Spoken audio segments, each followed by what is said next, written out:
et à tous. Au nom du maire d'Avignon, je vous souhaite la bienvenue.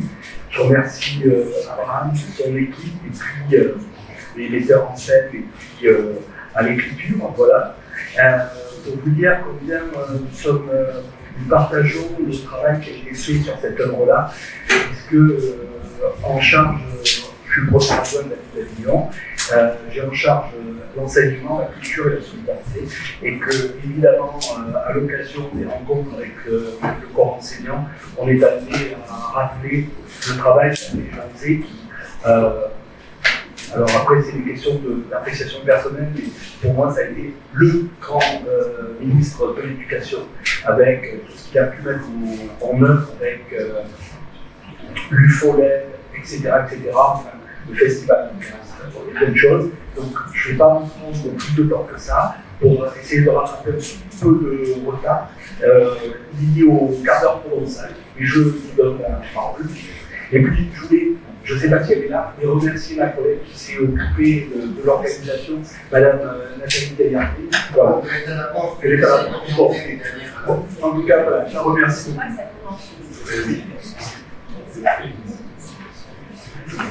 Oui. Est-ce qu'il est possible d'augmenter le son? Ou pas? Oui. Donc, j'ai déjà demandé et ça a été poussé trop tard. C'est trop tard. Bon. Alors, on va forcer un peu notre voix. C'est comme ça, nous. Bien. Bonjour à toutes et à tous. Je voudrais d'abord évidemment remercier la mairie d'Avignon qui nous accueille dans cet hôtel. Je voudrais bien sûr remercier, mais féliciter Xavier Béja et Michel Cochet, respectivement Xavier Béja qui est à ma gauche, qui a fait l'adaptation, qui est le comédien qui joue Jean Zay, l'homme complet, et Michel Cochet qui a fait la mise en scène. Et puis merci aussi au Cécile, qui dans le Loiret nous a offert cette belle exposition sur Jean Zay que vous avez montré, qui est dans le périphérique de la mairie d'Avignon tous ces jours-ci, et je crois jusqu'au 20 juin, voilà, et qui aujourd'hui exceptionnellement est là pour accueillir le débat. Et bien, on va entrer dans le vif du sujet immédiatement, cher Xavier, cher quelle découverte pour les gens pour qui Jean Zay, sans nom de collège, de lycée, de classe, de rue, à la rigueur, ils sont cultivés, ils savent que c'est un ministre du Front populaire qui a été assassiné, ça rarement quoi que ce soit de plus. Et votre beau spectacle, parce qu'en plus, c'est un beau spectacle, théâtralement parlant, artistiquement parlant, mais particulièrement utile parce qu'on découvre ce personnage absolument extraordinaire de Jean Zay. Son livre, son maître livre, si je puis dire, bien à son corps défendant, qu'il a rédigé tout au long de sa captivité, d'abord quelques mois à Marseille, puis à Lyon, jusqu'au moment où les musiciens viennent le chercher pour le fusiller. Son livre, donc, s'appelle Souvenirs et solitude.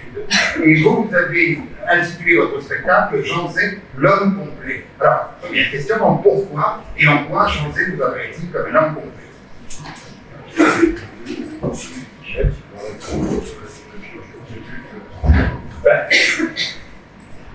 Jean Zay, l'homme complet. D'abord,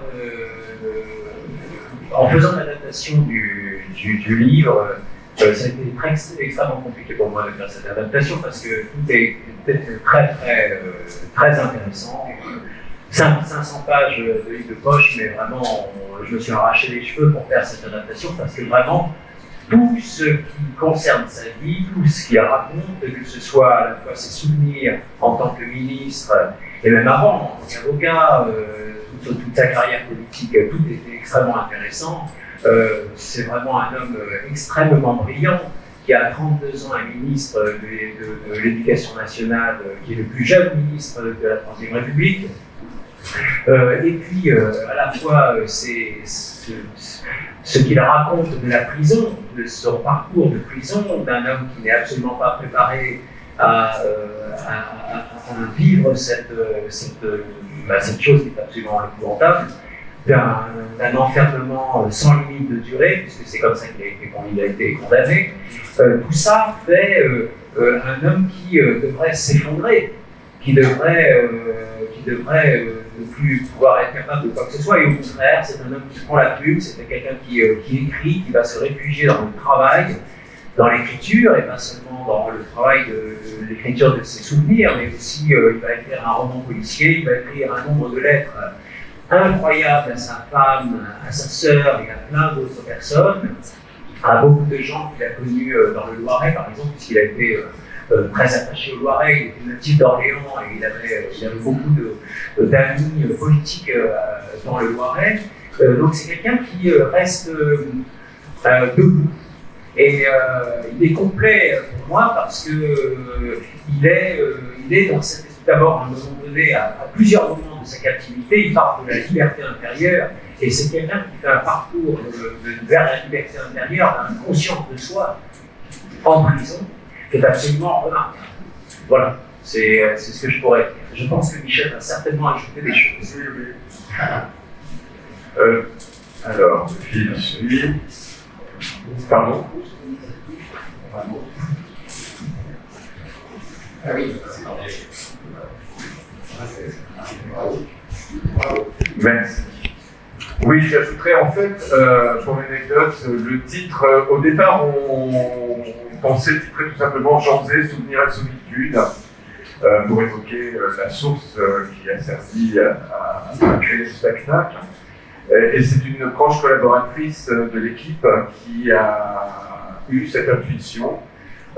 Mais pourquoi vous n'appelez pas l'homme complet? En fait, c'est en écho par rapport à quelque chose, une phrase qui a été gardée dans l'adaptation, un très très beau moment, effectivement, où il se trouve en mesure, il a une petite cour qui est attenante à sa cellule, qui est un luxe pour lui inouï, et un soir, le gardien lui prie de fermer la porte, ce qui lui permet de pouvoir sortir, c'est la première fois depuis plus d'1 an, et de voir les étoiles, tout simplement. Donc il a cette révélation face à la voûte céleste, et il a tout un texte magnifique où effectivement il livre tout le combat intérieur que c'est pour lui de rester complet. Donc quand il parle de la privation de la liberté, il parle d'amputation de l'homme, d'amputation comme amputation d'une jambe, d'un membre. Et c'est derrière cette figure de l'homme complet, il y a effectivement la lutte d'un homme remarquable contre l'anéantissement physique et moral pour rester tout simplement complet. Donc c'est une espèce d'hommage qu'on a eu envie de lui rendre, de lui dire oui, Janzé, vous êtes resté complet. Voilà, en tout cas dans votre cœur. Merci. La citation exacte, c'est il dit qu'il faut un effort pour estimer encore en soi l'homme complet avec tous ses moyens endormis. Il faut à chaque instant faire jouer sa pensée comme on fait jouer ses muscles pour se sentir intact, riche de sève et de volonté. Alors, le souvenir des jours passés, la certitude de la liberté intérieure, espérant que la délivrance peut être proche et des activités retrouvées surnagent soudain comme la planche de salut, et vous êtes sauvés. Voilà. Voilà, c'est juste un teaser, hein, que ça ne vous empêche pas de venir voir la pièce, vous ne regretterez pas. Oui, et même si on s'en tenait uniquement à cette dimension publique, au ministre, je le dis pour ceux qui ne connaîtraient pas très bien Janzé et qui n'ont pas encore vu la pièce, je cite quelques exemples. Moi-même, qui croyais connaître un peu le personnage, j'ai été étonné, notamment en lisant son livre. C'est Janzé qui crée la réunion des théâtres nationaux. C'est lui qui crée le musée de l'homme, le musée d'art moderne, celui des arts et traditions populaires. C'est lui qui développe la lecture publique, il a même inventé le bibliobus. C'est Janzé qui invente ces bibliobus. C'est Janzé, vous savez sans doute, qui a, ça c'est une tristesse, le nombre d'initiatives qu'il prend, qui vont presque jusqu'au bout, et qui sont stoppées soit par l'ineptie du Sénat, soit par la guerre, tout simplement. Par exemple, c'est lui qui a inventé le festival de Cannes. Et tout était prêt. Les vedettes étaient déjà à Cannes, ça allait commencer, et c'est septembre, c'est la guerre. Il avait un texte, un projet de loi sur les droits d'auteur et ce qu'on appellerait aujourd'hui les droits voisins, qui était un texte révolutionnaire pour les autres, qui était sur le seuil. Enfin, il allait être transmis au Sénat, et puis c'est la guerre. Il a créé le CNRS dans sa configuration actuelle. Enfin, je pourrais organiser l'exposition universelle de 37. Enfin, et on pourrait continuer encore longtemps. C'est quand Claude disait qu'il le tenait pour le plus grand ministre de l'Éducation nationale que nous ayons vu. Enfin, je pense qu'on peut lui donner raison et qu'il est difficile de trouver mieux.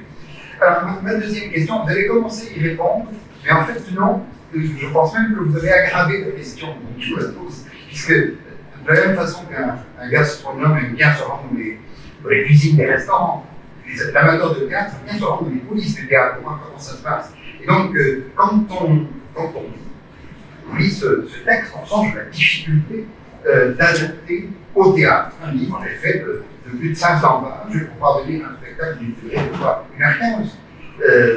Et donc, la nécessité d'opérer du choix, évidemment.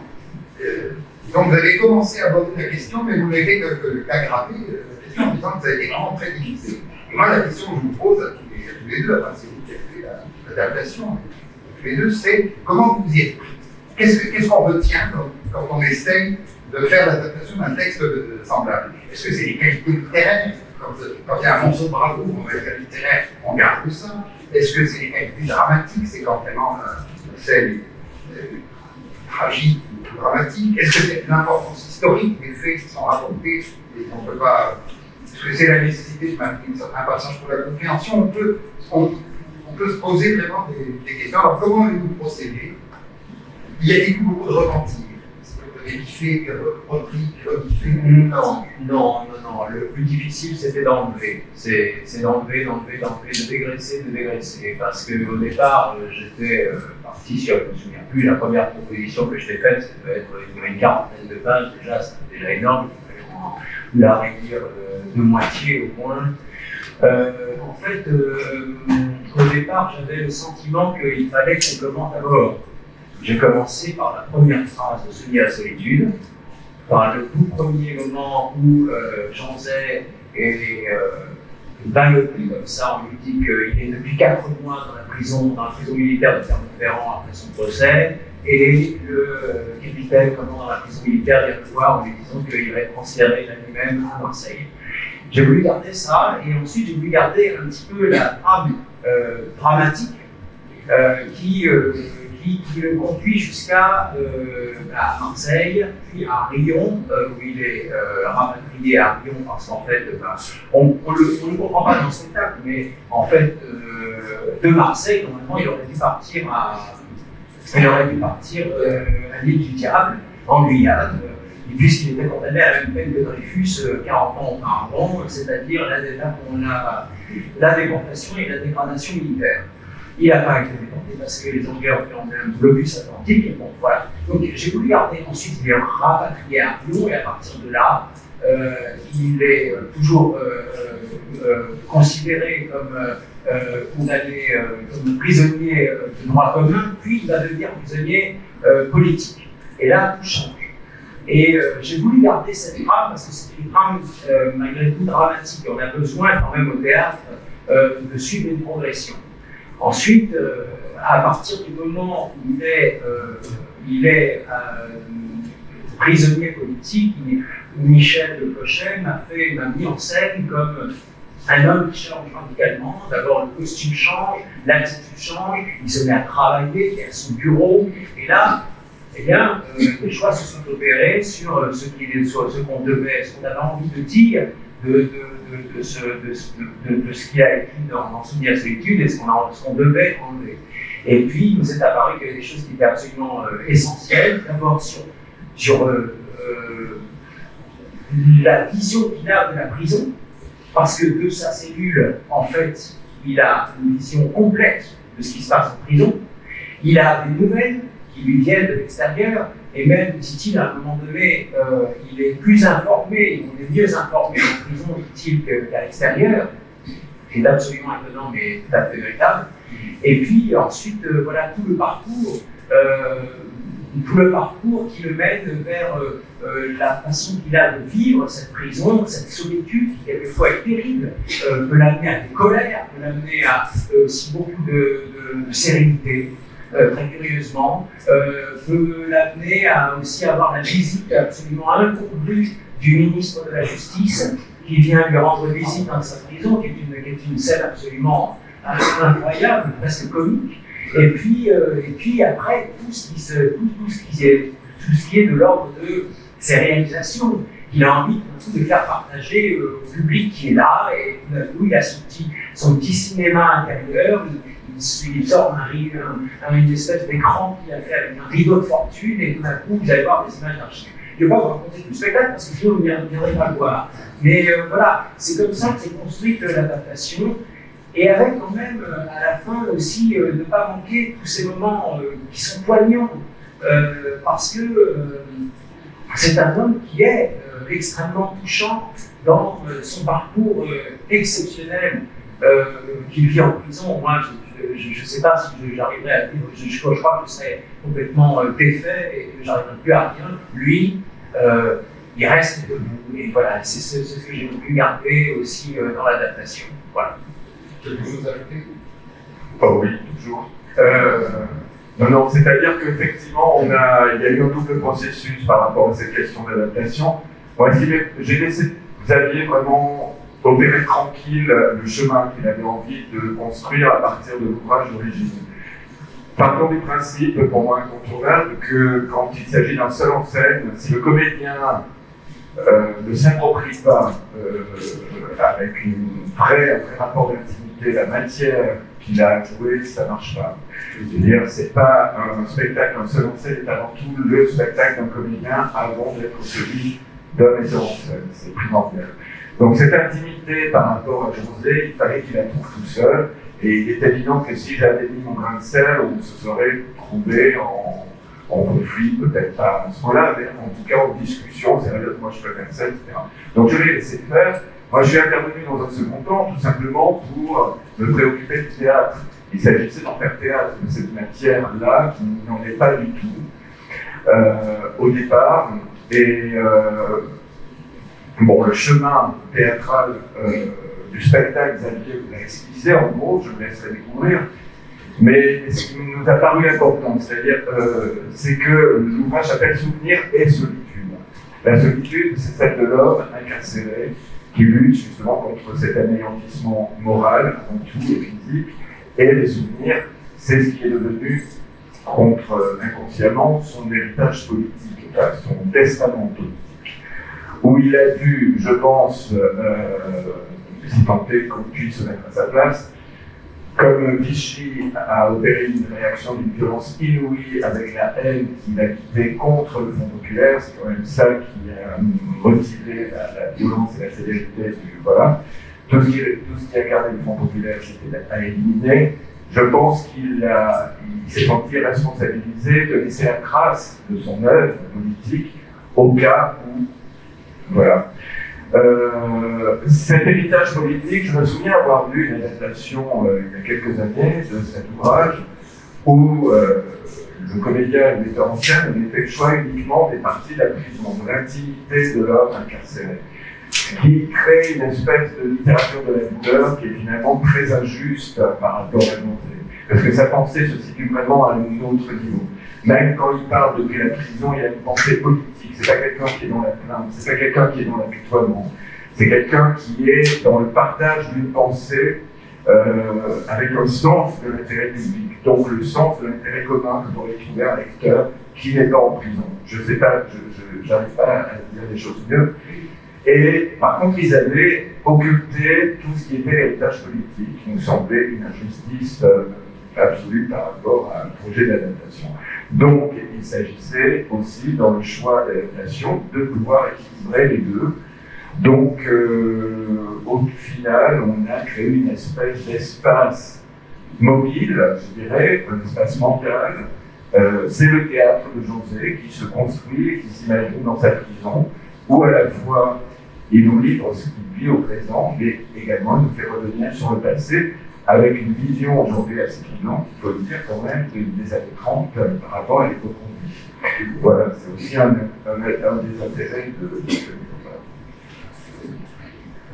D'ailleurs, ce matin, quand j'ai revu le spectacle, je l'ai déjà vu il y a quelques mois à Arcueil, j'ai remarqué quelque chose que je n'avais pas remarqué la première fois, c'est que vers la fin, il y a ce qu'on appelle en littérature, en rhétorique, une silence. C'est-à-dire ça va beaucoup plus vite, et l'année 44, la fin de l'année 43, l'année 44, est enlevée en quelques mots à peine. Comme s'il y avait une accélération du temps tragique, puisqu'on va vers un des moments qui est une chute terrible. En fait, cette accélération, elle est due aussi au fait qu'à partir de 1943, on lui interdit de travailler, on lui interdit d'écrire. Voilà, c'est tout simplement à cause de ça. Et puis, c'est au fait aussi que la particularité du théâtre, c'est de rendre tout exemplaire. Une fois que c'est dit, une fois qu'on a inventé le sujet, on n'y revient pas. Le plaisir de la lecture est de cheminer, de reprendre, etc.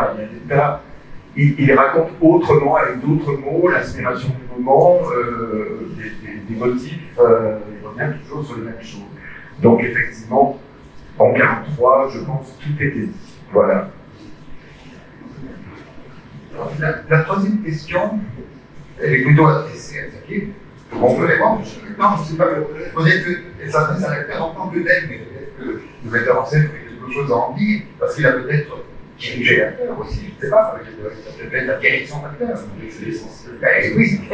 Or, je le dis pour tous ceux qui iront voir la pièce, mais je le dis surtout pour ceux qui l'ont déjà vu, c'est la difficulté de l'interprétation de ce rôle. Dans le dossier de presse, je ne sais plus si c'est si vous le dites du texte lui-même, du défi que vous vous êtes adressé à vous-même pour l'interprétation, mais je trouvais la formule très belle, je la cite telle quelle, aucune démonstration de souffrance, aucune prise d'otage émotionnelle. On ne vient pas nous chercher de manière racoleuse pour nous apitoyer sur les souffrances de cet homme qui lui-même ne nous apitoie pas si souvent sur notre vie, mais c'est une gageure. Il y a un aspect tragique, non seulement de destin de Janzé, mais pour nous, spectateurs. Je citais tout à l'heure à quelqu'un, Gabriel García Márquez, la chronique d'une mort annoncée. C'est-à-dire, lui, tout au long de ce texte qu'il écrit, et on l'entend au théâtre, il ne pense qu'à la libération, il ne pense qu'au jour où il sortira, quand, je ne sais pas, effectivement, il est condamné sans délai, sans terme. Il ne sait pas ce qu'il fera de sa captivité. Et nous savons qu'il durera au long de sa vie, que ne verra pas moins. Et les événements de la Seconde Guerre mondiale, et les droits dans le détail, s'accélèrent aussi.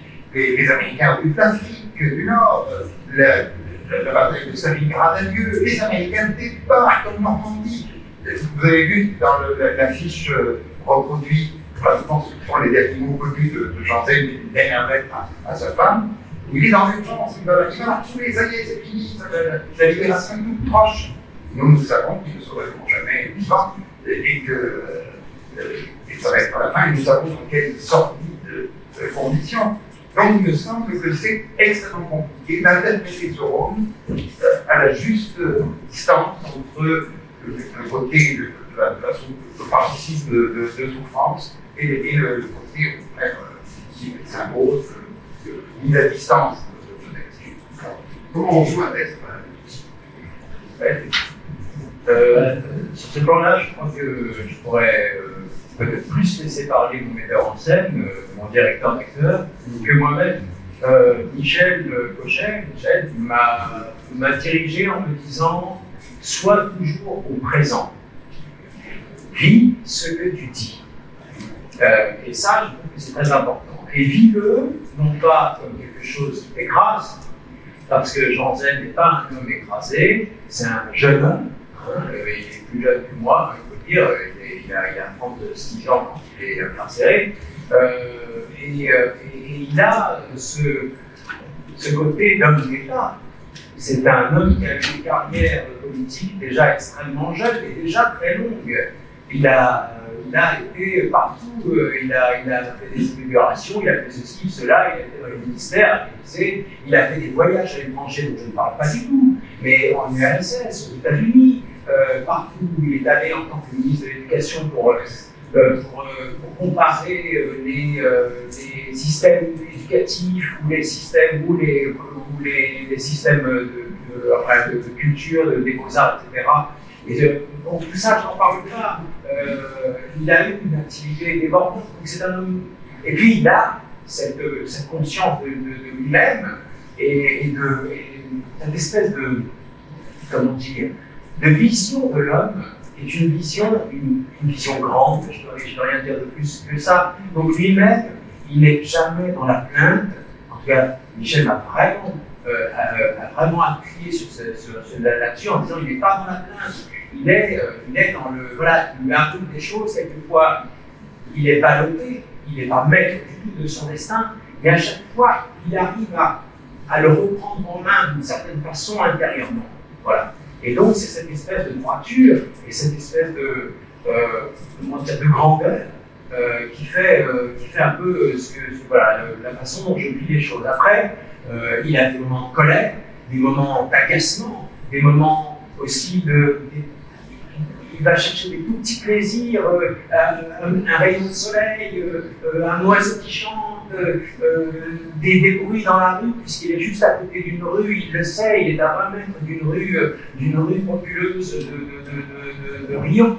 Tout ça, il capte tout en fait. Il est vraiment, c'est un réceptacle à toute la vie possible à l'intérieur de cet enfermement. Donc voilà, je crois que c'est comme ça que Michel m'a dirigé, c'est comme ça que j'essaye de le faire tous les jours. Quelquefois, ça me semble assez. Je termine souvent très fatigué par ce spectacle, mais en même temps, après avoir traversé des choses merveilleuses, fantastiques, dures, mais toujours très intéressantes, très fortes à vivre. Peut-être Michel, juste pour dire, je comprends que c'est la ligne fatiguée, c'est pas un seul en scène, 1h15, et c'est pas des alexandrins, trop somptueuses, c'est pas des alexandrins, je pense que ça ne se mémorise pas aussi facilement, il y a des travails, c'est très dur à d'accord. Oui, non, simplement, j'ajouterais, alors effectivement, pour moi, le travail de mise en scène, c'est avant tout le travail de direction d'acteur, ce qu'on oublie trop souvent. Pour vous dire, je ne connaissais pas Jean Zay avant que Xavier me propose de le mettre en scène pour adapter cet ouvrage. Et quand je me suis plongé dans le livre, ce qui m'a surpris, il m'a happé immédiatement, c'est que cet homme me parlait. Il me parlait intimement. C'était une espèce de conscience amie présente ici en 2021, 2020 à l'époque. Je le comprenais. Donc à partir de là, je me suis dit, celui qui parle au public, elle doit être exactement dans le même rapport. C'est-à-dire, c'est un ami, c'est une conscience repère. Voilà. Après, effectivement, même pour rendre justice à cet homme, on ne sait plus à le voir capable de grandes heures de joie dans une cellule, de faire le fou. C'est-à-dire, tout d'un coup, quand on est seul, on se met à délirer, ça arrive à tout le monde, on peut se mettre à danser, on peut se mettre à faire n'importe quoi. Et quelque chose dans son texte transpire toujours ce goût du jeu, cet humour.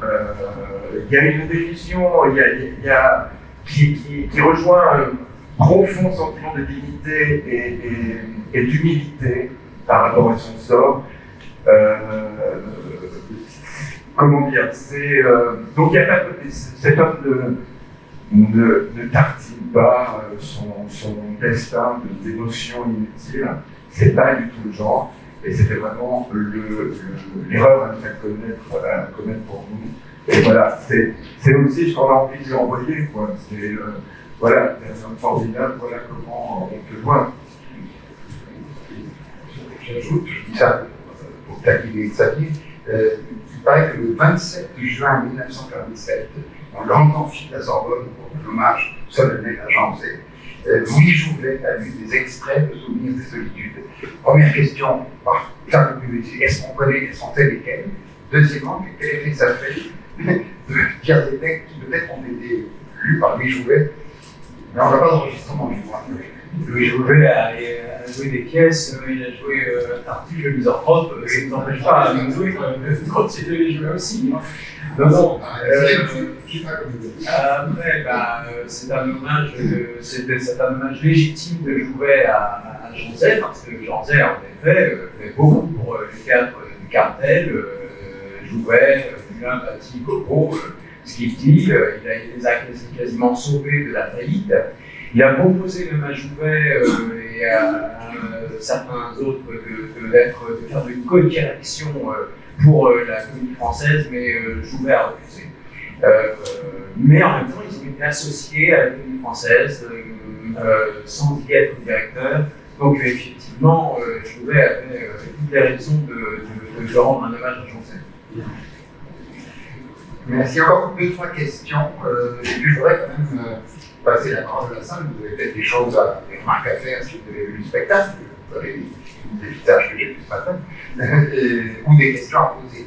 Je voulais quand même qu'on me dise un mot du rôle de la vidéo, de la création sonore du spectacle, parce que l'ambiance, c'est pas facile quand on a un homme prisonnier dans notre plus grand dénuement, dépouillement, il n'y a rien, il y a l'objet, par définition, il ne peut pas bouger, il y a très peu de scènes possibles.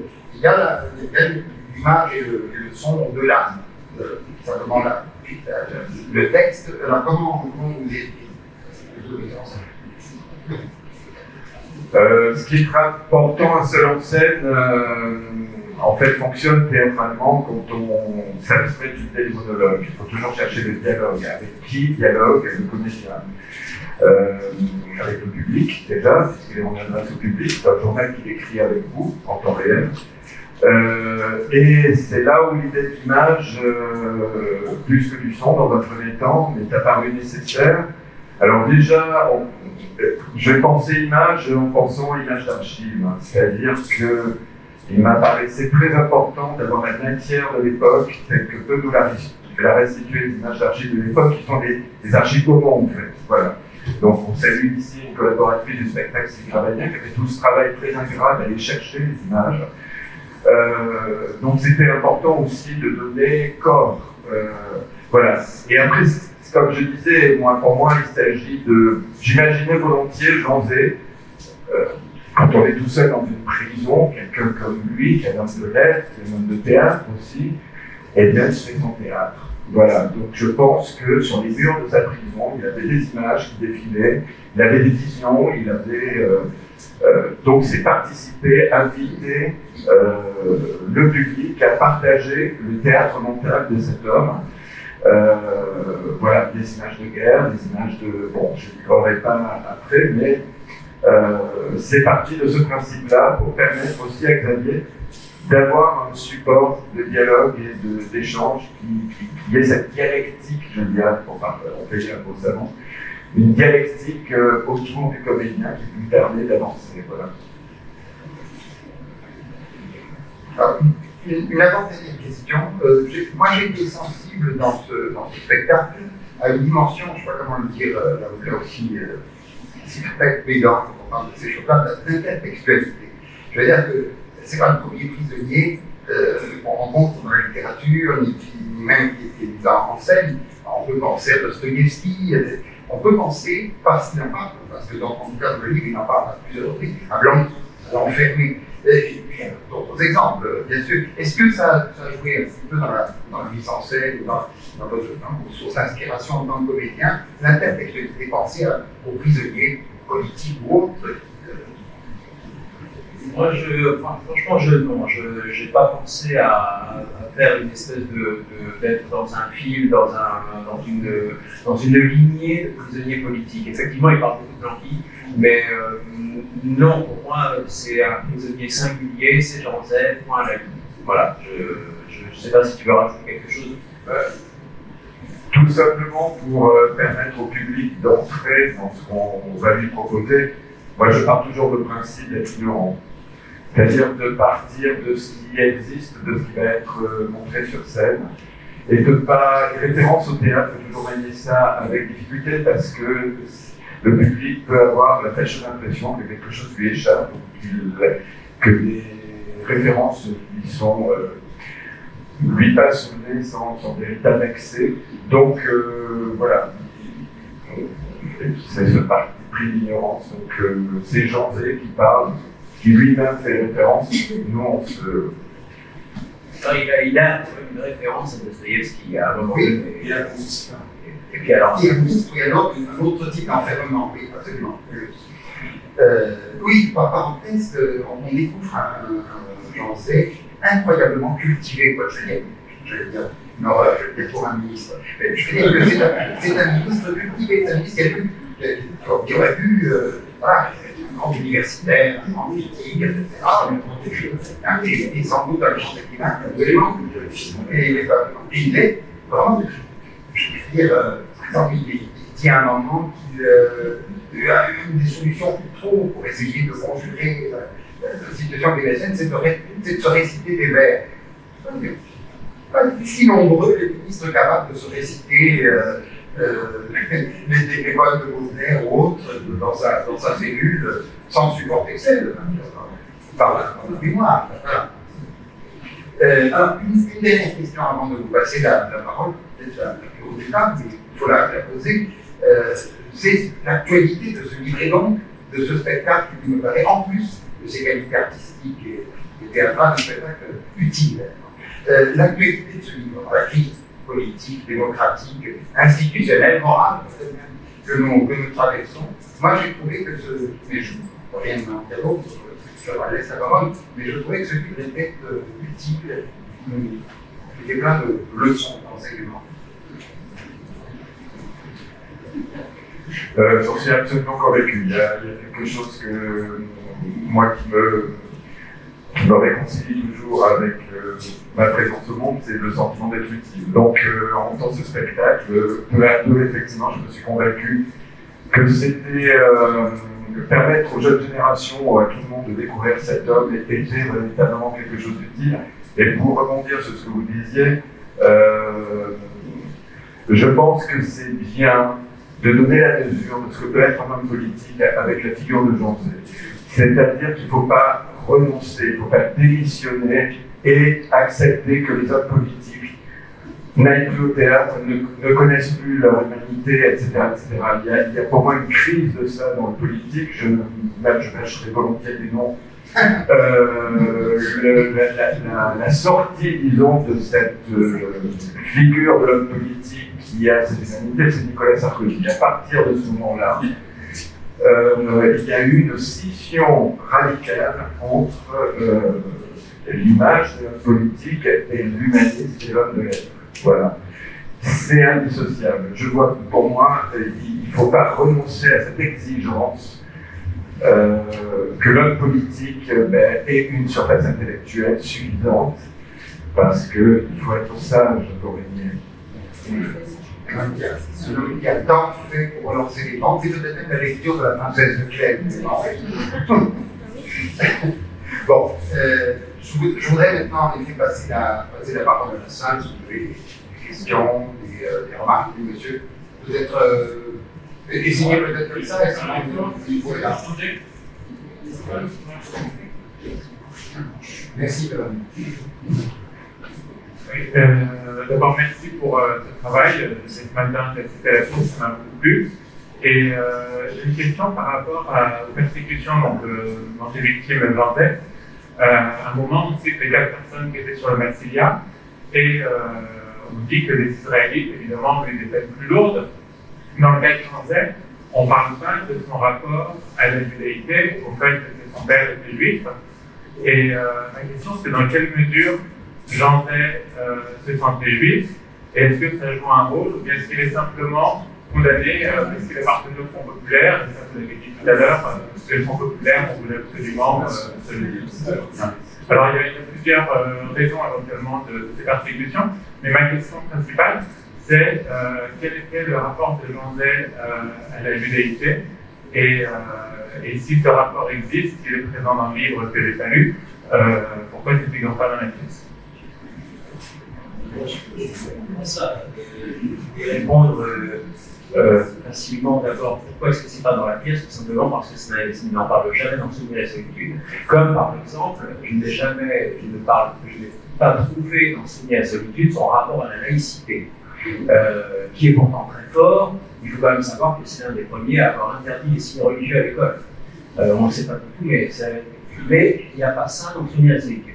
Donc moi, je ne me suis pas amusé à aller chercher ailleurs dans d'autres écrits ou des écrits des discours qu'il aurait prononcés avant pour les remettre ça dans mon adaptation. Donc, non. En revanche, alors, concernant son rapport au judaïsme, son père était un juif absolument pas religieux, qui était complètement intégré à la société française, qui était un directeur de journal, qui n'avait rien à voir avec voilà. Simplement, il se trouve qu'il était juif. Et quand Jean Zay accède à des fonctions d'abord de député, puis ensuite de ministre, puis immédiatement, avec l'antisémitisme de l'époque, évidemment, il est taxé de juif, voilà. Et il y a même un pamphlet de Céline contre les juifs qui se termine en disant « Je vous ai », c'est un Y. Donc, il est vraiment, comme il le dit dans le spectacle, une cible des campagnes antisémites.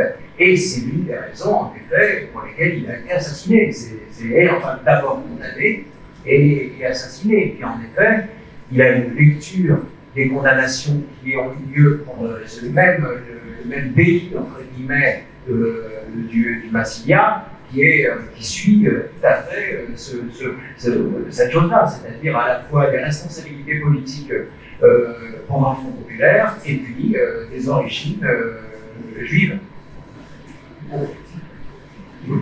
Pour aller davantage dans le sens de la typologie, je rapprocherai volontiers son attitude à cet égard à celle de Proust, par exemple, à celle de Bergson, parfois, à celle de... Moi, l'étrange défaite, merci, excusez-moi. Marx, ce sont des gens qui jamais ne parlent de leur conviction religieuse, de leur judéité, c'est pas leur sujet, ils sont très discrets par rapport à tout ça, sauf en présence d'un antisémite, sauf lorsque c'est dangereux, lorsque le fait de se déclarer juif entraîne une difficulté ou pose problème. Alors, Proust semble tout à coup. Oui, ils assument parce qu'il faut l'assumer, même si c'est pas vrai.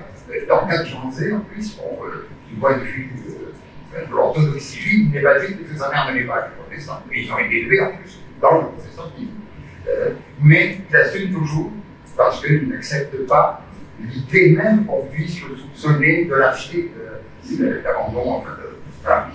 Et ça, c'est très beau, très noble. Et c'est un phénomène assez fréquent chez ce qu'on appelle ces Israélites français de l'entre-deux-guerres. C'est pour ça que j'ai cité Proust ou Marc. Je crois qu'il a été élevé comme catholique. Protestant. Non. Jean Zay. Proust, oui. Je voyais qu'on parlait de Jean Zay. Oui, bien sûr. Son père était catholique. Tout à fait. Ils ont choisi, au moment du mariage, la religion catholique. Oui, absolument. Mais au moment de l'affaire Dreyfus, il était. Oui, et même à d'autres moments, lorsque Robert de Montesquieu fait une scène antisémite, alors c'était son ami, enfin, il s'en va. Et il lui écrit une lettre le lendemain, il n'a pas voulu faire des scandales publics, mais il dit attendez, je suis catholique, j'ai été élevé dans la religion de mon père, etc. Mais je n'oublie pas que ma mère est juive, et je n'accepte pas, je ne me permets pas de tenir de telles propositions. Je cite de mémoire, c'est tout plus, c'est tout proche d'Histolaire, c'est quand même. Voilà, c'est cette attitude-là, c'est-à-dire qu'ils ne sont pas juifs, en tout cas ils ne le revendiquent pas en tant que tel, mais ils l'assument à chaque fois que c'est nécessaire, voire qu'ils prennent les devants, dans le cas de l'affaire Dreyfus. Voilà, on s'éloigne du sujet. Non, mais l'impression que Jean-Louis, oui, mais pas tant que ça en fait, on s'éloigne pas tant que ça, mais je pense que c'est important d'avoir fait c'est important d'avoir fait le rappel des campagnes antisémites qui étaient l'antisémitisme qui était violent. Donc, avec cette année charnière de 1938. C'est vrai qu'on n'a pas d'historien dans la salle, mais ça vaut le coup parce que j'ai l'impression que le piège se referme, la trappe, il se fait. C'est un homme brillant. C'est un homme brillant de la République et il est enfermé dans cette prison et en même temps on le protège et en même temps lui-même s'enferme dans cette univers. Alors, pas de problème, parce que ce qu'il a dit, ce qu'il a pu écrire, et son attitude de résistance, il faut le dire, est remarquable. Moi, c'est un petit peu cette impression que j'ai par rapport aux autres personnes qui s'échappent, qui s'évadent. les goûts, les maladresses, on a l'impression que c'est un parcours tragique, piège qui se referme sur lui. C'est ça qui m'interroge. Pardon, on a appris récemment, alors c'est vérifié, qu'il a eu l'occasion de s'évader pendant sa captivité et qu'il a refusé par souci de préserver sa famille. C'est-à-dire qu'il a eu peur qu'il y ait des rétorsions, des représailles vis-à-vis de sa femme et de ses enfants. Voilà. Ce qui a conduit à faire ce choix, finalement, qu'il a conduit à raison, qu'il ne savait pas, de rester en prison et d'avoir confiance dans son destin. Donc, oui. J'ai une toute petite question, donc je n'ai pas encore vu votre tête. Est-ce qu'il y a des choses qui finalement que vous n'avez pas abordées et que vous auriez aimé aborder la durée de la pièce, enfin, le travail de fond était. Quels sont les éléments que vous auriez peut-être rajoutés à la pièce?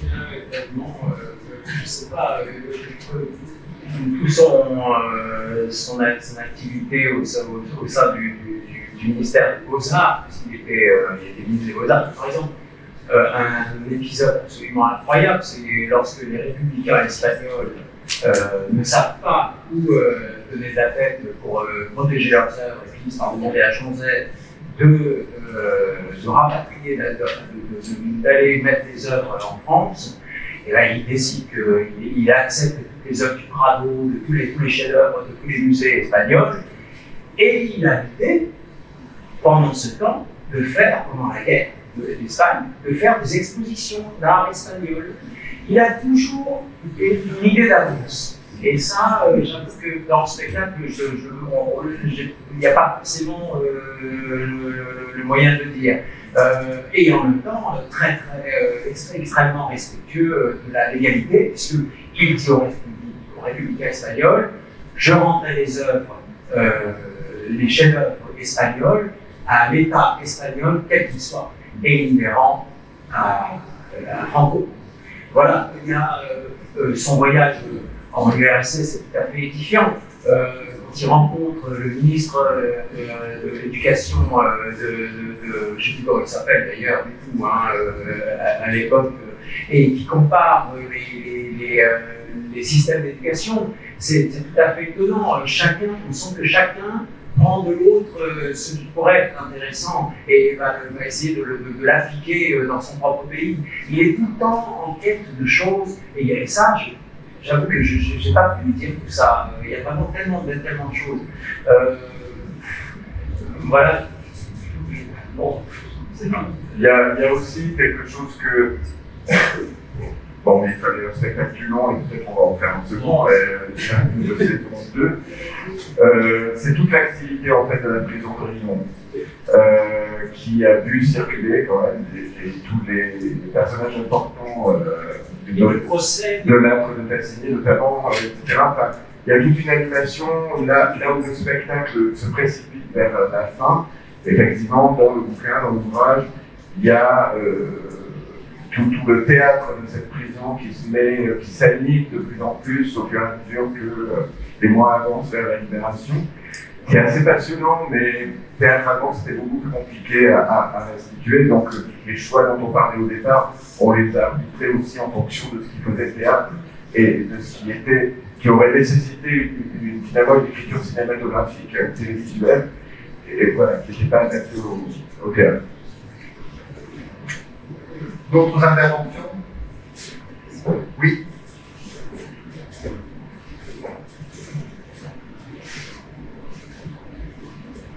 Donc nous, on a vu la pièce, on l'a trouvée formidable, vraiment super.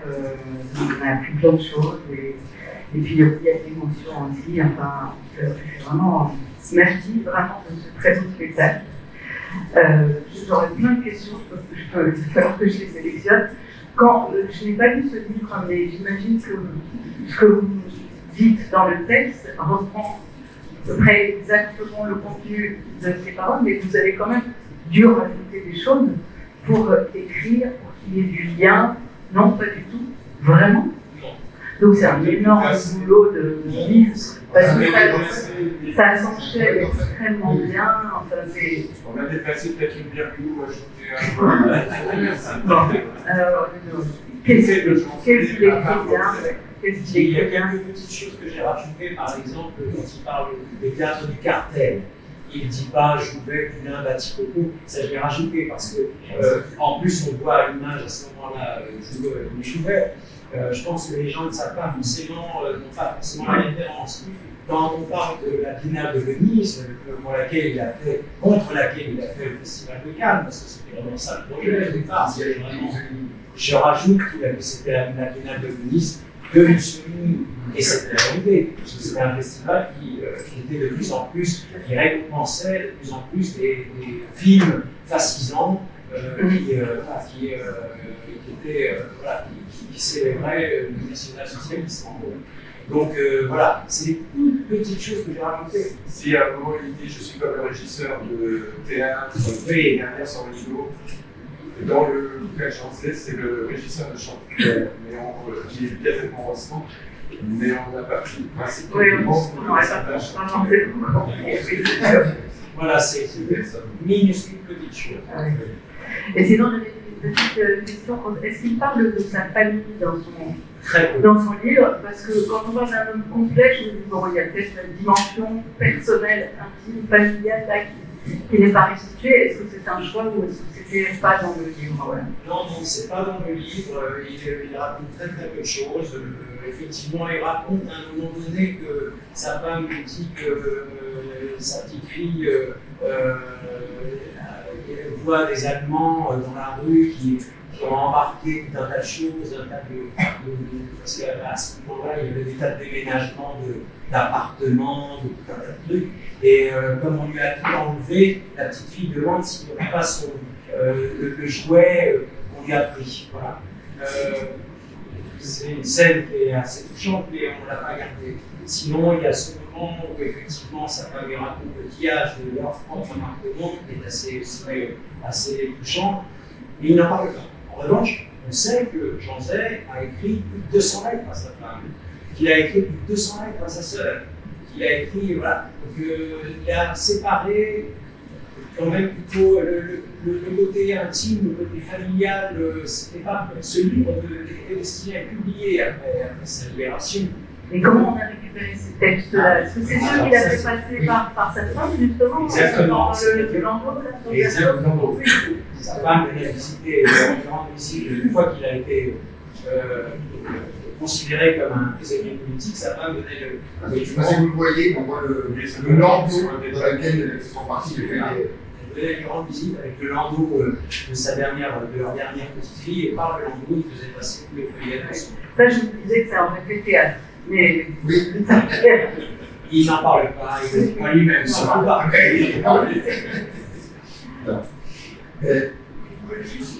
Je me permets juste d'ajouter, parce que Xavier parlait des Allemands, on a appris récemment aussi que, en fait, Jean Zay n'avait pas vu un seul Allemand de toute sa captivité. Il a eu affaire à un casier français, c'est-à-dire c'est les Français qui ont décidé ce que c'est pas les c'est eux qui l'ont condamné, c'est eux qui l'ont gardé en prison, c'est eux qui l'ont tué. C'est fou. Ah oui, c'est Oui, merci beaucoup pour cette pièce et ce travail. Enfin bon, c'est un grand homme.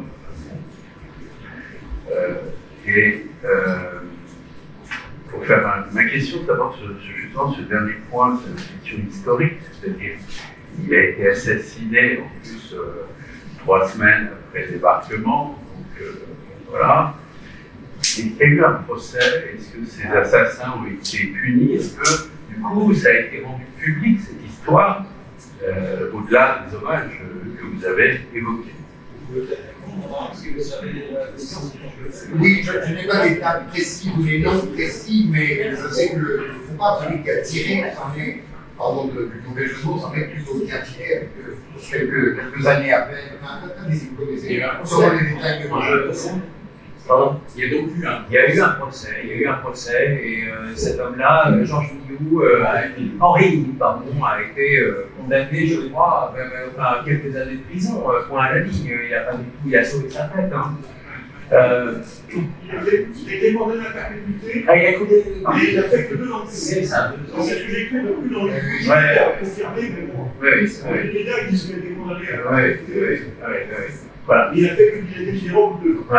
Ce qui est très sûr quand même sur sa femme et de sa famille, c'est que après la libération, sa femme ne sait rien du tout. Elle attend son mari, il ne revient pas, on ne sait pas où il est. Et ce sont des promeneurs ou des chasseurs, je ne sais pas, qui finissent par le retrouver, à retrouver un corps dans un puits. Et c'est voilà. Mais en Wikipédia, il dit qu'il y a 3 corps. C'est beau. Dans Wikipédia, ils disent qu'il y avait 3 corps dans le lieu, dans l'année où ils l'ont retrouvé, et qu'ils ont dû faire une expertise dentaire pour identifier leur date. Voilà. Et puis, il a été réhabilité aussi sur le procès du Massilia. Ça, c'est important aussi, parce qu'on l'avait dégradé, on l'avait jugé, comme on vous l'a dit dans la pièce, et du coup, il a été réhabilité. Il a été réhabilité officiellement dans son grade, parce qu'il avait été dégradé et tout, c'était vraiment, voilà. Donc la justice française a reconnu son erreur. Ça aussi, c'est important pour la famille. Alors, je ne sais pas s'il y a encore des interventions, mais en tout cas, moi je ne voudrais pas qu'on puisse imaginer dans cette salle qu'assister à la représentation de Jean-Pierre Montpellier serait une épreuve pénible parce qu'ils ont pression de souffrance et de solitude. Ce n'est pas le cas du tout, à cause de la beauté d'un prose de Jean-Pierre, à cause de l'intérêt de ce qu'il racontait, à cause du caractère vraiment impressionnant de ce personnage, et puis parce que vous l'avez souligné à un moment, vous l'avez dit à un moment en passant, je crois qu'il faut y insister, il y a beaucoup d'humour dans cette pièce, mais parce qu'il y a beaucoup d'humour dans le livre même de Jean Zay. Peut-être vous pouvez préciser, donner plusieurs exemples, mais celui de Joseph Orteligny me paraît particulièrement formulé, si je puis dire, rappelez de quoi il s'agit. Oh, ça, je vais faire aussi. Venez voir le spectacle parce que c'est un moment assez savoureux qui, justement, sur lequel on s'est précipité parce que là, pour le coup, ça faisait intégralement théâtre, on ne pouvait pas s'en priver. Mais voilà, on a toute la saveur de cette espèce d'esprit de dérision qu'il a et en même temps qui est le pendant d'une vraie gravité, quoi. Enfin, je ne sais pas comment dire, tout ça, et c'est des sentiments seuls, frères, si je peux dire. Ah oui, il y a une question. Moi, j'aime pas je voudrais juste faire une remarque sans question. J'ai vu le spectacle tout à l'heure, et vraiment, j'ai trouvé ça très bouleversant. Alors, j'ai aimé le texte, qui a vraiment quelque chose d'universel dans ce texte. C'est pas uniquement. Et puis, vous l'interprétez vraiment de façon extraordinaire. Vous l'agitez vraiment, c'est hallucinant, quoi. C'est juste. Et voilà, et ceux qui n'ont pas vu, franchement, moi je conseille vraiment d'y aller, parce que c'est vraiment un moment. Et ça fait réfléchir sur notre époque, sur plein de questions philosophiques, sur l'homme, la dignité, l'homme, effectivement, la recherche intérieure, plein de choses qui ont un écho, à mon avis, très intéressant actuellement. Voilà, donc je voulais vraiment vous féliciter. J'ai vraiment aimé, je crois que c'est mon coup de corps pour le moment d'Avignon. Merci. Voilà.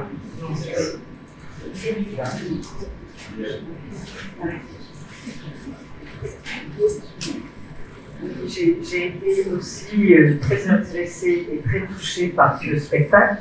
Il se trouve que j'avais lu par hasard la biographie de Jean Zay il y a 2 ou 3 ans, donc je ne savais pas qu'il y aurait ce spectacle et j'en ai été d'autant plus intéressée. Je pense qu'il faut rendre hommage aussi, bien sûr, à l'acteur et au metteur en scène, mais aussi aux programmateurs et au théâtre qui ont accueilli ce magnifique spectacle, ce spectacle très humaniste et très profond. Donc voilà, je rends hommage aussi à toute l'équipe. Le théâtre des vents. Voilà, le théâtre des vents. Et à Claire aussi, et à Claire, et à tout le monde. On écoute la. On va tous se remercier. Non, oui, ça marche. Oui. On a un petit écran à Avignon, on a 49 places. Maintenant, on pousse un peu les murs parce qu'il y a du monde le matin, ça c'est formidable. Sachez que c'est jusqu'à la fin du festival, jusqu'au 30 juillet. Alors les relâches étaient marquées le lundi. Bon voilà, on n'a pas eu le temps de changer dans les programmes, mais elles sont le mardi. Donc venez vous renseigner. On vous conseille de réserver. Moi à l'entrée, là tout à l'heure à la sortie, je vais vous donner des programmes. En ce qui concerne la question de tout à l'heure sur les procès, tout ça de la fin, je vois que vous n'avez pas eu le temps de voir l'expo. Parce qu'il y a un panneau qui explique tout ça. Et moi, qui ai accueilli ce spectacle, donc avec cette expo, alors voilà ma démarche. Je vais vous le dire, c'est très important parce que ça parle aussi de ces hommes politiques qui n'ont pas de culture, ces politiques qui n'ont pas de culture, ou qui ne savent pas. Donc, dans notre petit théâtre, les gens qui sont venus ce matin, vous avez vu, on se reçoit presque dans la rue, on rentre et puis voilà, la salle, c'est tout petit. Donc, pour accueillir cette exposition, moi je me suis dit, en plein festival, je vais trouver une association du coin, une une salle de classe dans le coin. Eh bien, voilà un petit peu que je me suis dit. Je pense qu'il y a quand même des gens intelligents dans cette ville, parce qu'on est encore dans une ville de tendance plutôt à gauche, qui aussi accueille un festival éminemment culturel, quand même c'est exceptionnel au monde. Je me suis dit, tiens, je vais quand même aller voir la mairie. Je pense que ça peut les sensibiliser, ça peut les intéresser. Et bien, j'ai eu la chance de rencontrer donc Nathalie Gaillardet, qui s'occupe plus précisément de devoirs de mémoire et anciens combattants, de l'égalité, de l'égalité homme-femme. Donc déjà, il y a quand même un rapport culturel et humain aux gens. Et donc, tout de suite, on a cherché des moyens de la faire venir, parce que c'est dehors, parce que ceci, parce que... Eh bien, je suis très contente, parce que même Madame, elle, a vu l'expo, et elle a dit qu'elle emmènerait ses élus. Malheureusement, pour l'instant, on n'a pas pu la faire venir pendant l'année, c'est l'expo et le spectacle, on espère continuer, on va voir. Mais c'est important, même pour une mairie, de recevoir le spectacle de cette expo. Donc là, vraiment, je remercie toutes les équipes, donc Morat Soujobra, Nathalie Gaillardet. Sachez qu'aujourd'hui, spécialement pour vous, on vous a amené l'expo ici. Normalement, elle est dans le périphérie de la mairie. Elle est en périphérie, comment? Premier étage, petit de la mairie. D'ailleurs, à l'accueil, ils le savent, et ils vous aiguillent. Elle est encore là jusqu'au 21 juillet, de 10h à 18h, sauf les samedis dimanches, parce que la mairie ferme. Voilà. Voilà ce que je peux vous dire. Donc, si vous voulez avoir des compléments d'information, elle est très très bien faite. Et c'est vrai que ça fait écho aussi à ce qu'on entend dans le spectacle. Voilà. Sachez que les protestants, voilà, c'est pour eux, c'est vrai que cette intelligence du verbe. Les protestants et les juifs sont très proches aussi par le verbe. Peut-être que les protestants à la place, je le sais pour cause et je voudrais dire ce genre de... Voilà, merci. Et merci à la... Alors attendez, il y a des vents 63 que Guillaume dit. Je vais vous signaler que vous pouvez trouver là, ce matin de derrière plusieurs numéros récents, dont le dernier du droit de vivre, qui est la revue de la LICRA, soit quand M. Marie qui commettent un article, que ça doit m'empêcher de vous dire que c'est une belle revue. C'est pas une feuille paroissienne, c'est vraiment une belle revue, c'est du contenu. Et puis de toute façon, vous allez trouver les plaquettes de la LICRA à Avignon. Nous y conseillons un certain nombre de spectacles.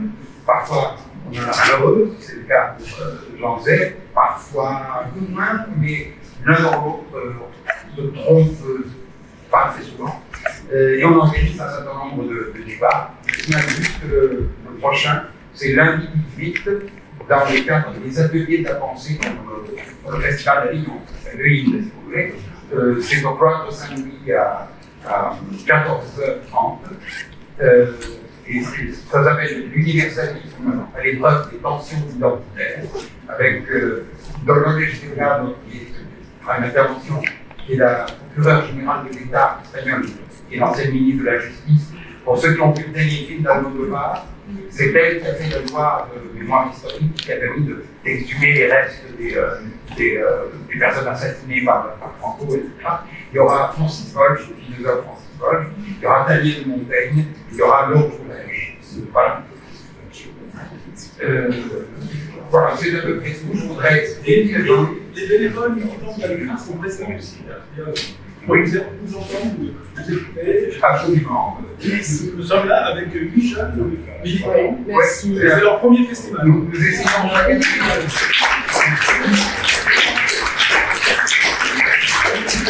Nous essayons chaque année d'ajouter quelques jours de la présence de l'Espagne. Et en effet, cette année, c'est la présence des jeunes de l'Espagne. Voilà, merci beaucoup à Xavier, merci beaucoup à Michel, merci beaucoup à Régis qui nous accueille, au Ceci qui a fait cette exposition, et à vous qui ne manquerez pas d'aller voir le spectacle, je pense, dans les prochains mois.